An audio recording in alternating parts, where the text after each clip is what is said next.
రోజైతే ఈ పుట్టగొడుగులతో బిర్యానీ చేసుకుందాం.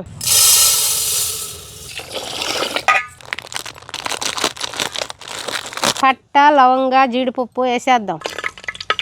ఎర్రగడ్డలు, టమాటా, పచ్చిమిరపకాయ, పుదీనా, కొత్తిమీర ఇవి బాగా వాడ్చుకుందాం. కొంచెం సాల్ట్ అయితే వేసుకుందాం, తొందరగా ఎర్రగడ్డ వేగిపోతుంది. ఎర్రగడ్డలు అయితే లైట్గా వాడిపోయినాయి. జీడిపప్పు వేస్తాం.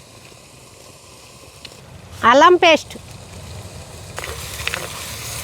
టమాటా, కొత్తిమీర, పుదీనా, కొద్దిగా పెరుగు అయితే వేసేసుకుందాం. నీట్గా కడిగిన పుట్టగొడుగులు వేసేసుకుందాం. పసుపు, కొంచెం కారం అయితే వేసుకుందాం. ఒక గ్లాసు బియ్యానికి ఎన్ని నీళ్ళు పోయాలో వీడియో కింద లింక్ పెట్టినాం చూడండి. ఇప్పుడైతే బియ్యం వేసుకుందాం. బిర్యానీ అయితే రెడీ అయిపోయింది. కొంచెం నెయ్యి వేసుకుందాం.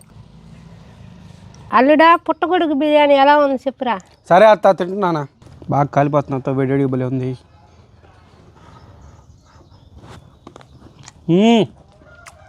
బా అత్త, అదిరిపోయింది అత్త, భలే ఉందా. మీరు లైక్ చేసి మా ఛానల్ ఫాలో అవ్వండి. మా అత్త మజాక.